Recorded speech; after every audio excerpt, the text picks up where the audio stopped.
Haunted Ohio, Vol.1, by Chris Woodyard. Chapter 14, Ghostwriters. Haunted Ohio's authors. After so many deaths, I live and I write. The day after the night the ghost got in. James Thurber always said that his view of reality was skewed by his defective eyesight. Certainly poor eyesight can turn harmless objects like chairs with robes draped over them into crouching fiends. Thurber, however, was extremely clear-sighted when it came to the supernatural. Hilariously improbable as it sounds, his story, The Night the Ghost Got In, an account of the misadventures arising out of some phantom footsteps, is based in fact. Thurber tells the factual story. My own experience in this mysterious area came one night about 1912 in a house my family lived in at 77 Jefferson Avenue in Columbus. It consists of heavy footsteps of a man walking for nearly a minute around our dining room table while I was in the bathroom upstairs drying my face with a towel before going to bed. At the time, I was a junior at college, studying journalism, and a non-believer in ghosts. In fact, the word ghost never crossed my mind that night. I thought a burglar or a crazy man had gotten into the house.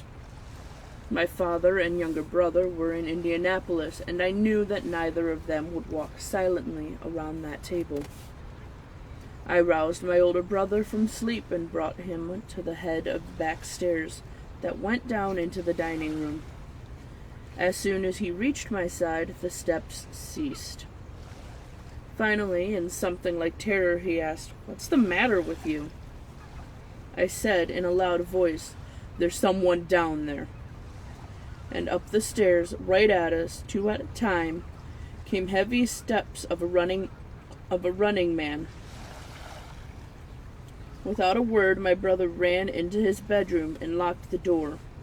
I stood there until one more step would have taken the invisible thing into me, and then, by reflex, I slammed the door at the head of the steps.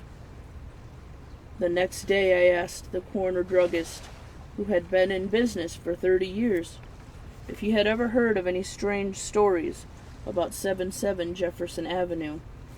He said in surprise, "Didn't you know about the steps that go around the dining room table and run up the stairs?" I then began a long research on the business, even slept downstairs several nights alone at the proper hour on the proper night of the week, but never heard the steps again. It turned out that several families had previously moved out of that house because of the steps. I turned this into a comic story called The Night the Ghost Got In, nearly 30 years ago, but now I am telling it factually. My careful researches, more than 45 years ago, revealed the story of a man who had lived in that house, had walked around the dining room table, then ran up the steps and shot himself in one of the second floor rooms. He left a note describing his final behavior, but it was destroyed by the family. I found out, and the police have never heard of it, and I promised I would not tell about the note. A strange voice, anonymous, had telephoned him at the office one morning and told him that if he went home around 10 a.m., entered the kitchen door, and stood quietly in the dining room, he would hear his wife making her daily assignment with her lover and that is precisely what happened. Thurber planned a long essay on ghosts, which he apparently never wrote, as he told Edmund Wilson in a letter in May 24th, 1959, in the discussion of other writers' approaches to the supernatural. I figure that only a tiny percentage details with the subject gravely or even seriously, for one admits he experienced a ghost, which with as much reluctance as he might admit having once been homosexual. Then, too, There are vast numbers of crackpots who are taken about as seriously as Conan Doyle in his photographs of ectoplasm. As a result, the ghost has become either a figure of comedy or a dramatic device or a symbol in poetry, and the result of that has been a remarkable indifference to sound exploration of death after death. My running ghost was heard by my older brother, too, and he ran to beat hell and locked himself in his room, not having said a word after my "there's somebody down there" was followed by the steps coming up the stairs 2 at a time. I should add that a man who had lived in that house in Columbus shot himself in an upstairs bedroom, having last been figured to be alive as he paced the dining room floor. We never heard it again, although I tried the words at the same hour, slept downstairs, or stayed awake, and so on. I can only believe that the odd specter hasn't walked or run for years. There, Thurber was wrong. The old specter continued to walk, or rather run, long after the Thurbers moved away. In 1936, Margaret, a woman from Springfield, rented rooms in the Jefferson Street house. That makes more sense. Her landlady had one small peculiarity. She asked that one of her tenants stay home with her each weekend evening. Margaret often heard the sound of steps running briskly up the back staircase. At the time, she assumed the noises came from the tenants next door. It wasn't until several years later that she met Thurber's brother William, who mentioned that the house was haunted. Recalling the sounds, Margaret realized that not only were the walls of the house a foot thick and soundproof, but also that the tenants next door were an elderly couple who were unlikely to be running upstairs. On a return visit to the house, Margaret slept in what used to be the dining room. She had awakened by what she wasn't sure. She sat up in bed and saw a figure hunched over, with his elbow on his knee, sitting in the rocking chair in the corner of her room. It wasn't necessarily a ghost, Margaret insists, although she does believe in ghosts, but it was certainly an image of someone in despair.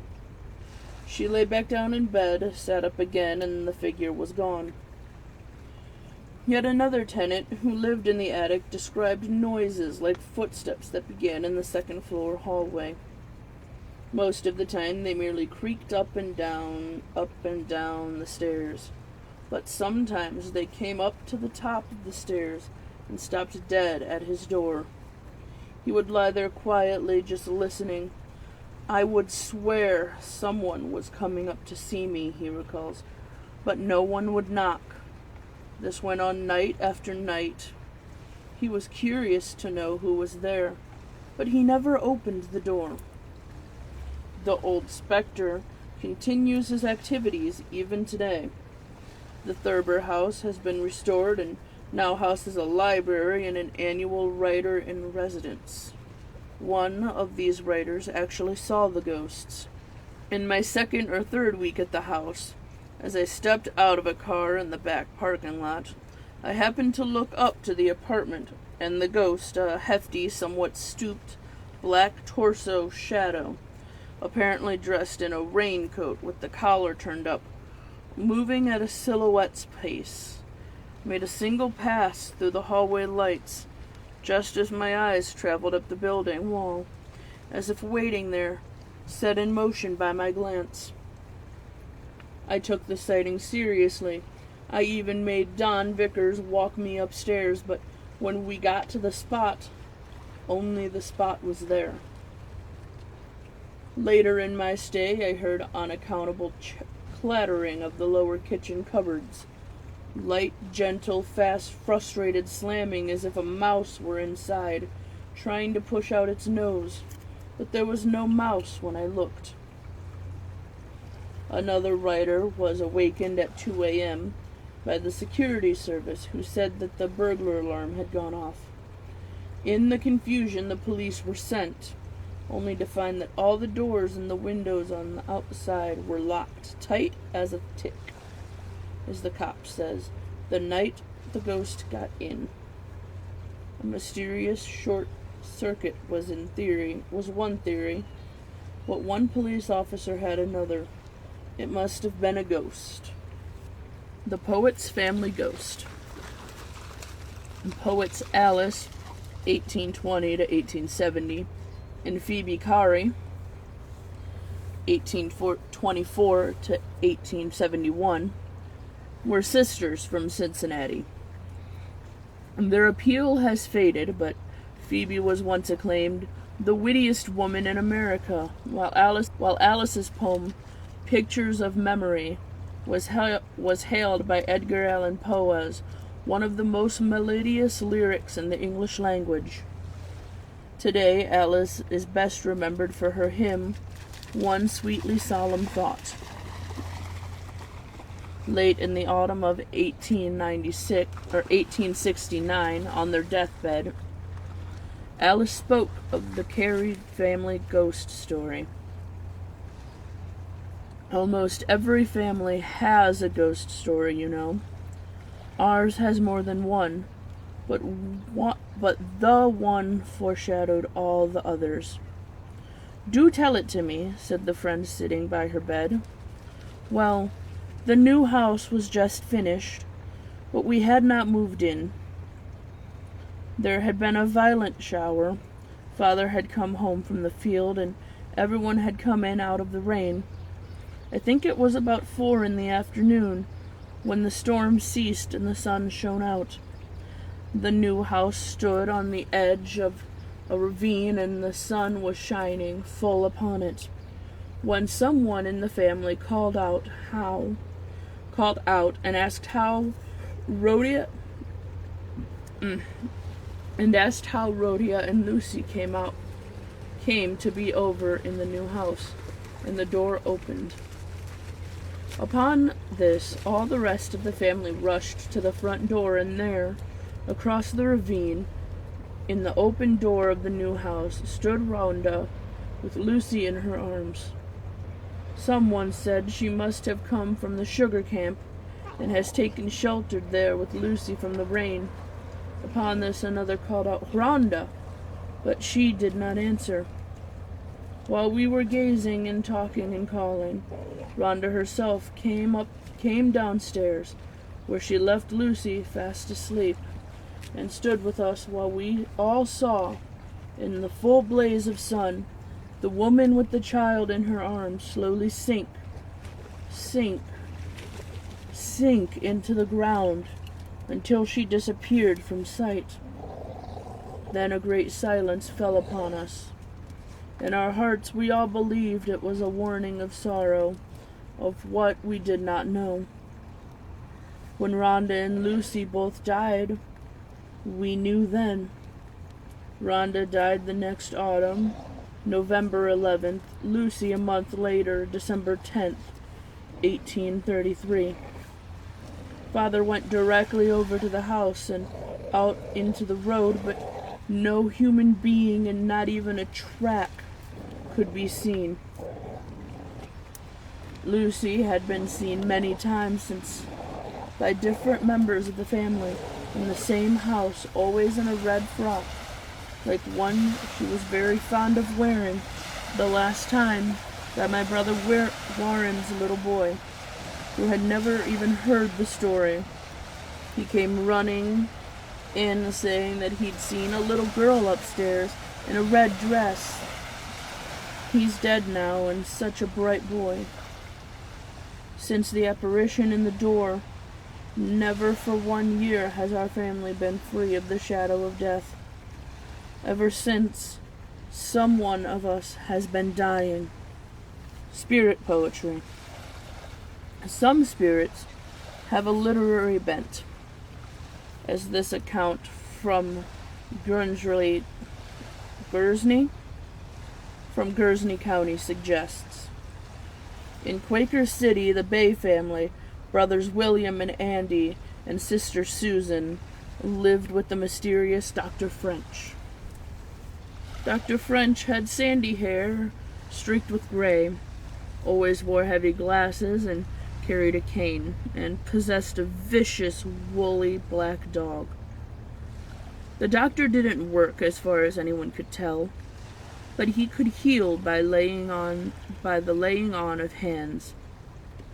A traveler who had a spiritualist adventure with the foursome wrote an account of it to the Jeffersonian, November 8th, 1883. There was a doctor there whose name I forgot.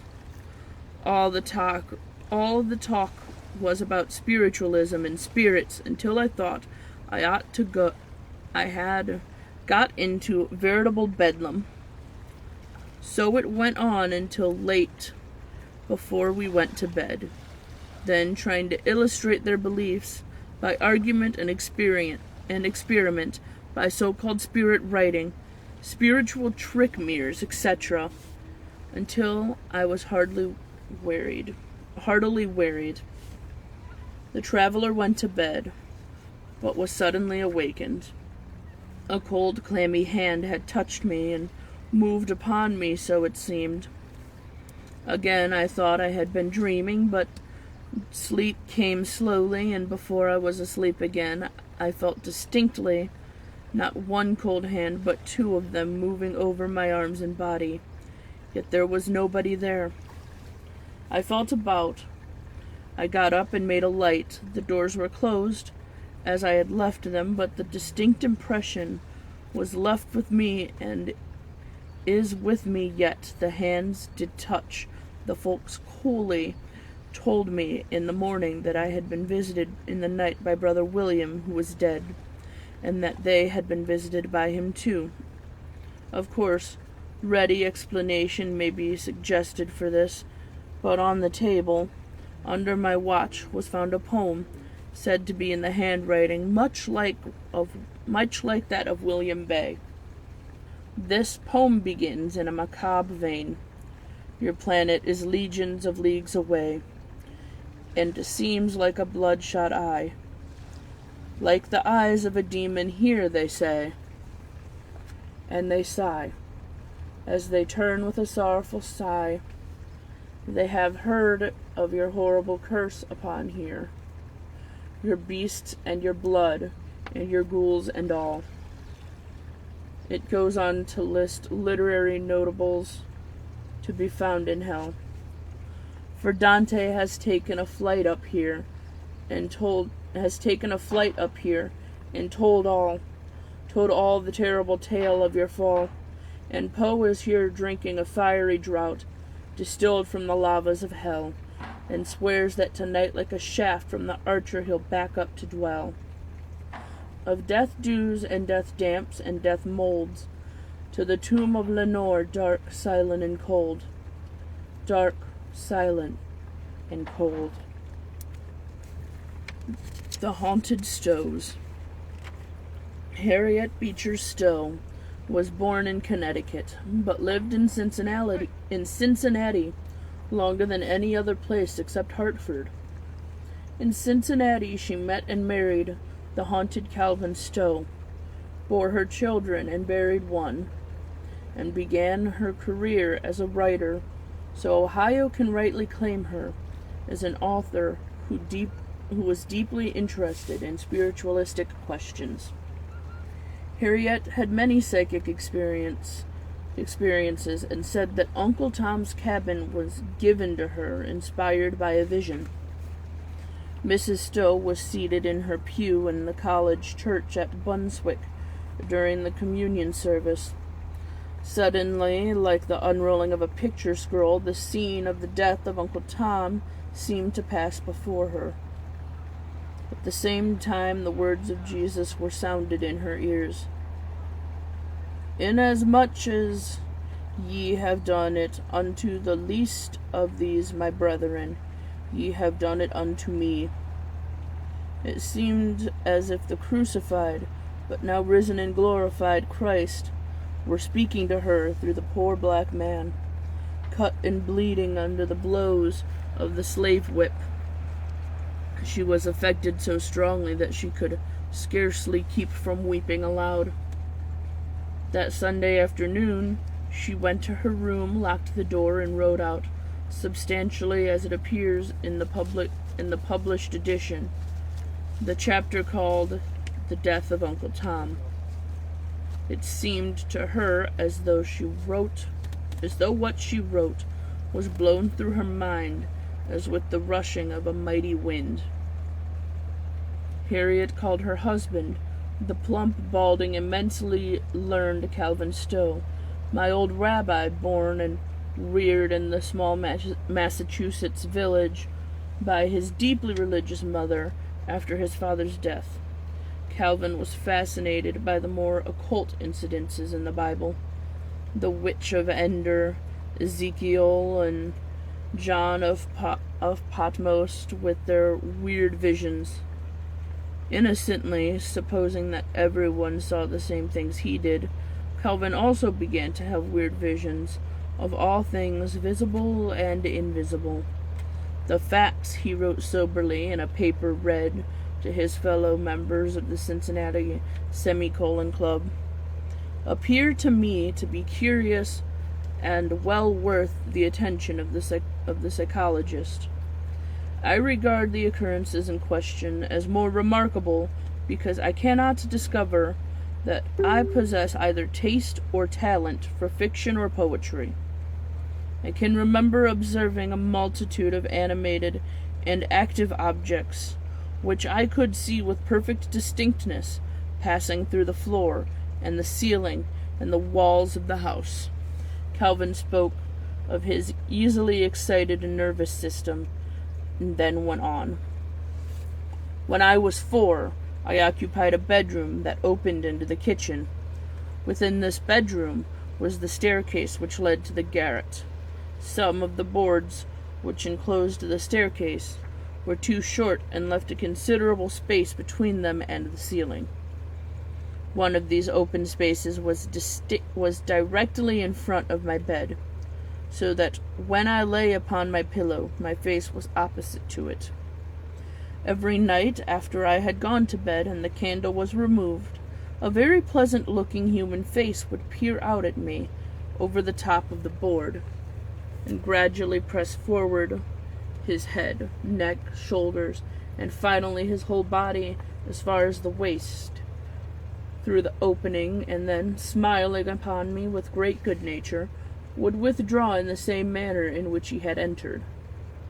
He was a great favorite of mine, for, though neither of us spoke, we perfectly understood, and were entirely devoted to each other.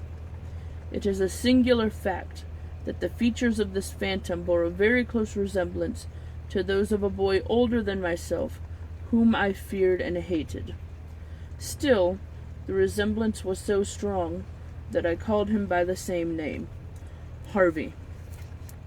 Harvey's visits were pleasant ones, but those of other visitants were not.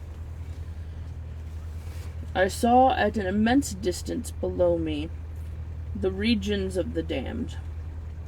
From this awful world of horror the tunnel-shaped clouds were ascending, and I perceived that they were the principal instrument of torture in these gloomy abodes.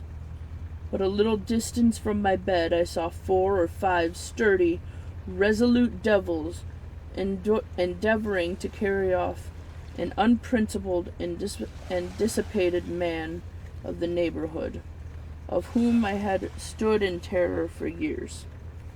These devils had neither red faces, nor horns, nor hooves, nor tails. They were, in all respects, stoutly built and well-dressed gentlemen.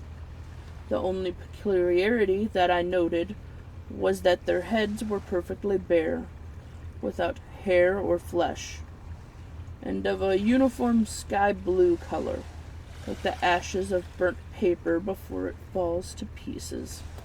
Calvin also saw fairies on the window-sill, in white robes, gambolling and dancing with incessant merriment, and once a ghastly, luminous, ashy-blue skeleton lying beside him in bed. How much of this had to do with his extremely bad eyesight, we do not know. He sometimes mistook his own wife for a vision. In 1857, the Stowe's firstborn son, Henry, was accidentally drowned. In her intense grief, Harriet tried to contact him through mediums. Although she could have been rendered vulnerable by her bereavement, with her usual good sense, she was wary of fraudulent spiritualist claims. As Harriet wrote in an article in The Independent, if it was possible to roll away from the stone of the grave, she wanted it done by an unquestionable angel, who executes no doubtful jungle by pale moonlight or starlight. If the raps and squeaks and tricks with tables and chairs constituted communion with the dead, sadly and soberly we say here that we had rather be without it. As for the communications of spirits claiming to describe things in the spirit world, Harriet said, we can conceive of no more appalling prospect than to have them true. If the future life is so weary, so stale and flat and unprofitable as we might infer from these readings, one would have reason to deplore an immortality from which no suicide could give an outlet. To be condemned to such eternal prosing would be worse than annihilation. Haunted Hearn. Lafcadio Hearn is best known for his books on Japan, including several volumes of ghost stories. Less well known are a series of articles on spiritualism that Hearn wrote as a reporter for the Cincinnati Ecuador, Modern Spiritualism, on January 4th, 1874, Occult Science on January 11th, and Among the Spirits on January 24th. Hearn was a complete skeptic, a muckraker, hired to expose the city's mediums in a sensational manner that would sell papers. Unexpectedly, in the last of the series, he found his own vulnerabilities exposed. Among the Spirits opens with a description of a seedy room in the medium's phony posture. Hearn was contemptuous, but suddenly, through an obvious charlatan, he found himself speaking with the spirit of his dead father. I am your father, P. Have you any word for me? Yes. What is it? Forgive me, in a long whisper. I have nothing to forgive. You have indeed. Very faintly. What is it? You know well. I wronged you. Forgive me. A distinct whisper. I do not consider that you have. It would be better not to contradict the spirit, interrupted the medium, until it has explained matters. I do not wish to contradict the spirit in the sense you imply, answered the reporter. I thoroughly understand the circumstances alluded to, but I wish to explain that I have long ceased to consider it as a wrong done to me. What the sensation-seeking public did not know was that Hearn and his mother had been abandoned by his father when Hearn was a child. Hearn was laying the ghost of his father in more ways than the obvious one. The Horrors of Ambrose Bierce. Ambrose Bierce, dubbed Bitter Bierce by his British colleagues, was noted for his horror and ghost stories like a jug of syrup, An Occurrence at Owl Creek Bridge, The Boarded Window, and The Damned Thing. Born in a log cabin in Meigs County, into a family of eccentrics whose behavior bordered on madness, his works reveal in the violent, the shock, and the perverse. In the Devil's Dictionary, Bierce defined ghost as the outward and visible sign of an inward fear. Ambiguity, fear, horror, and the loss of love are all the hallmarks of stories that torment the reader with psychic insecurity. He once said, "To know that a man is dead should be enough." But for Bierce it wasn't enough. Obsessive as a necrophiliac, he delved into the deepest graves of man's subconscious fears. Here is one of Bitter Bierce's ghost stories, based on a true tale from Ohio. A fruitless assignment. Henry Saylor, who was killed in Covington in a quarrel with Antonio Finch, was a reporter on the Cincinnati Commercial. In the year 1859, a vacant dwelling in Vine Street in Cincinnati became the corner of a local excitement because of the strange sights and sounds said to be observed in it nightly. According to the testimony of many reputable residents of the vicinity, these were inconsistent with any other hypothesis than that the house was haunted. Figures with something singularly unfamiliar about them were seen by crowds on the sidewalk to pass in and out. No one could say just where they appeared upon the open lawn on their way to the front door by which they entered, nor at exactly what point they vanished as they came out, or rather, while each spectator was positive enough about these matters, no two agreed. They were all similarly at variance in their descriptions of the figures themselves. Some of the bolder of the curious throng ventured on several evenings to stand upon the doorsteps to intercept them, or failing in this, get a nearer look at them. These courageous men, it was said, were unable to force the door by their united strength, and always were hurled from the steps by some invisible agency, and severely injured, the door immediately afterward opening, apparently of its own volition, to admit or free some ghostly guest. The dwelling was known as the Roscoe House, a family of that name having lived there once for some years. And then, one by one, they disappeared, the last to leave being an old woman. Stories of foul play and successive murders had always been rife, but never were authenticated. One day, during the prevalence of the excitement, Saylor presented himself at the office of the Commercial for orders. He received a note from the city editor which read as follows: "Go and pass the night alone in the haunted house in Vine Street, and if anything occurs worthwhile, make 2 columns. Saylor obeyed his supervisor. He could not afford to lose his position on the paper. Appraising the police of his intention, he elected an entrance through a rear window before dark, walked through the deserted rooms, bare of furniture, dusty and desolate, and seating himself at last in the parlor on an old sofa, which he had dragged in from another room, watched from the deepening of the gloom as the night came in.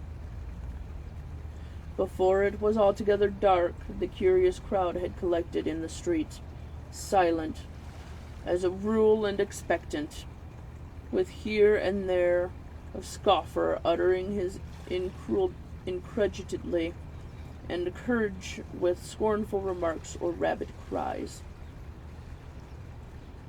None knew of the anxious watcher inside. He feared to make a light. The uncurtained windows would have betrayed his presence, subjected him to insult, possibly injury. Moreover, he was too conscientious to do anything to enfeeble his impressions, and unwilling to alter any of the customary conditions under which the manifestations were said to occur. It was now dark outside, but light from the street faintly illuminated the part of the room that he was in.